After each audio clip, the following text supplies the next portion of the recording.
Hi, everybody. My name is Travis Brandner, and I'm here in the studio with Expedition.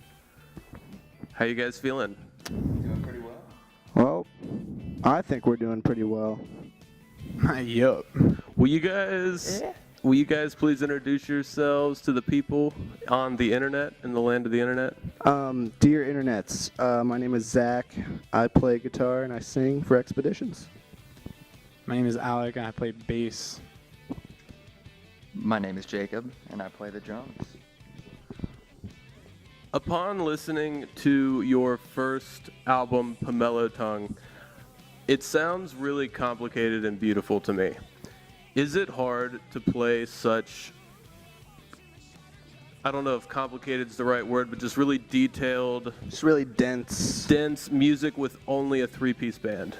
I think from the start, it's been, like when we play live, it's always been more about kind of distracting ourselves with just having too much to do. So we don't really have time to think about anything on stage. So stage fright kind of was never an issue because we are too busy pretty much. So it kind of just stemmed from there and went on like that. Would it be easier if there was a second guitar player to get all those really detailed, complex guitar parts, or are just one guitar able to handle that live? Well, I've been looping for a while now, so I have two different pedals on my board, one at the beginning and the end, so I can loop stuff with the mix of the other pedals, and one just clean by itself, and that's worked pretty well for just laying down some kind of rhythm track, and then I could stop it and then come back to it on the next verse or something like that. So We actually tried doing a second guitarist out in the beginning stages, and just having that extra person trying to sync up with us and learn the rhythm parts, it wasn't working out how you would expect it to, and we basically thrive as a three-piece. So it's actually just easier just to have one person handle all the complex stuff as opposed to having two guitars try and sync it all together. yeah, it's kind of was a mesh of interests, really. We really, at the core of what we like as just friends, really, the three of us, we really like the same type of music, and we tried getting other people in the band, and they get in, we play what we do, and then they say like, oh, but I really want to do some like Under Oath or like some other stuff, and like, I don't know, we don't really want to say like, hey, let's this next song we do, we're going to try to make it sound like this band, or we really want to be like influenced. So we're trying to make it like kind of like all natural, whatever comes out. The guitar and the drums and all of the stuff you guys play is complex, and that's why you guys would consider yourself a progressive rock band, a prog rock band. Do you guys like that label, or is that what you list yourself as? Yeah, like we hear, depending on where we play or who we play with, we either get prog rock or math rock or I don't know, anything really. I feel like we hear different kind of similarities and stuff like that when people come up to us after we play. It's a different band every time, really, so that's pretty cool. But yeah, I think at the base of what we want to get done, I think prog rock's probably the most encompassing title. When I hear the term prog rock or math rock, different bands come into my mind and certain sounds come into my mind. Seeing as how you're in a prog rock band, would your group please kind of explain to me and maybe the people who don't know what a prog rock band actually is in your own words? I don't really know what to say about that, because that's kind of like Abstract and like really like a big thing to say for just like me. But I would say prog rock for me, or like math rock or anything like that, is just something that's it's the first time I ever heard of new music in my life, pretty much, because I like spent my whole life like listening to the same kind of stuff that you hear like on the radio, or something that even is like they got one song on the radio but the good stuff's on the CD. And like I was introduced to it probably in like high school, and from there I was pretty much hooked, I guess. To say what it is, I don't know. There's all like themes and stuff that's like particular, like similar throughout all the different kinds of progressive rock bands, but that's just overdrawn. I would say like any kind of like aggressive rhythm, or like any kind of intricate tapping situation is like what you would want to hear, but I don't really know. You guys are working on a new album right now. Yes. Could you tell the people anything about the new album? Yeah, we could tell the people. So we kind of went through a little shift towards the end of writing our first EP, Pomelo Tongue, and when we were getting down to the end of it, I think we were trying to pick the last song. We wanted it to be 6, and we had an idea for the last song was going to be this one that we kind of been playing live a lot and never recorded, but it's been with the band for years.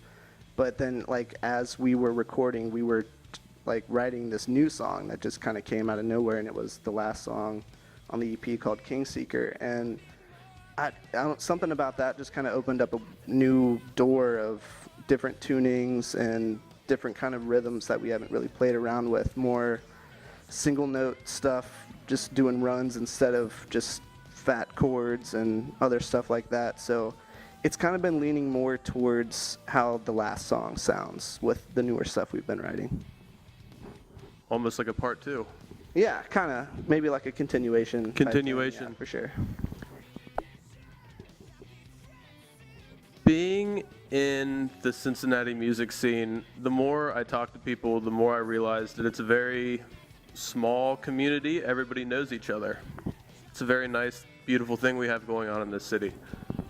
Would you please tell me, go down the line, what do you guys like about the Cincinnati music scene and being a band here?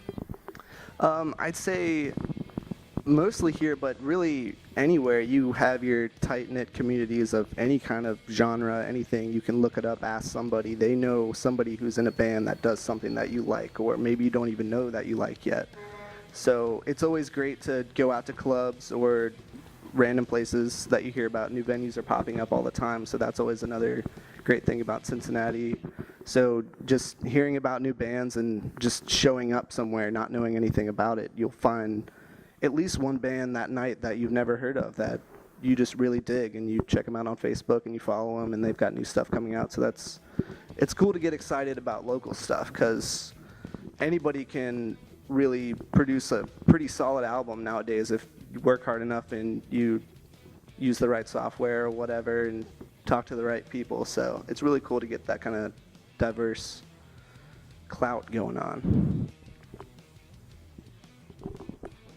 When it comes to Cincinnati, I personally, I would say what really gets me excited is seeing there's a certain group of the same bands that I always see together, and we're all super close friends and all that stuff. And we've known each other since we were really young, and to see everyone that we were friends with as youngsters become their own artists, and everyone's making art, and it's cool to see what they're doing, and the fact that we're all doing it together is super cool. It seems like it's all new to me, for everyone to be doing this, because when we started out it was a way different situation. But I would definitely say that I'm really into what's going on right now in Cincinnati. If people aren't going out and seeing your Go-Go Buffaloes, Colors of Mine, stuff like that, then I don't know what else you're doing.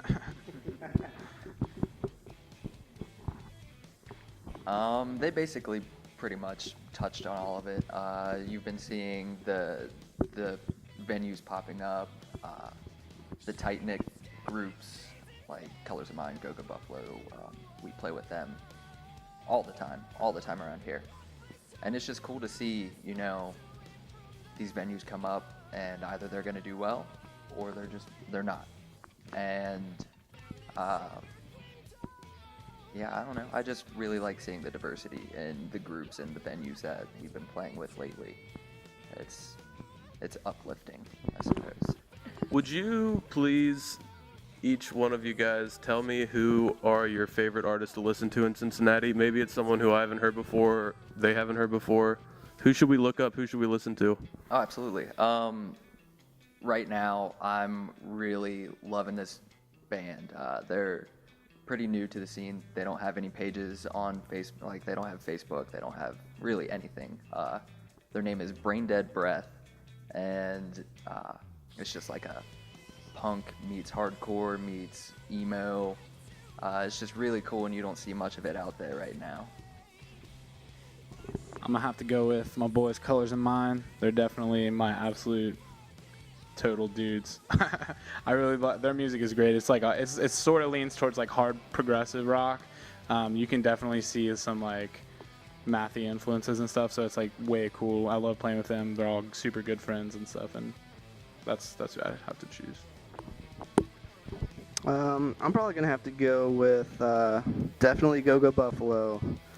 We've got some friends in a band called Analog Bandits that are doing some really awesome proggy type stuff. Also, I heard Dog Yop recently for the first time, and I didn't really listen to them until they started winning all that stuff and going around, and they are really cool. So they're doing some really unique stuff that I haven't seen anybody in Cincinnati do before, so that was really cool. Anything to say to the people before we wrap this up? Dear people, check us out if you haven't already. There's a ton of amazing Cincinnati bands that are just doing what they love to do and getting better at it every time we go to a show. Every time we see bands play, we know which ones are kind of really in for it for the right reasons, and it's really amazing to go back, play with them for another show, and watch them really improve and get like super excited for any new songs they play. And it's just like going to see any kind of national act. That's what the talent is getting to be like in Cincinnati. So it's amazing to go to these smaller venues and just have your minds blown by just some people that you've grown up with. So it's really cool. Everybody, listen to Expedition on Bandcamp. And We're on Spotify and iTunes. I believe we're on SoundCloud too, right? Yeah. You can find us on all the social media sites. We're digging around everywhere. if you would like to see more interviews like this, please go to my website, www.travisbrandner.com. See you guys later. Thanks for watching.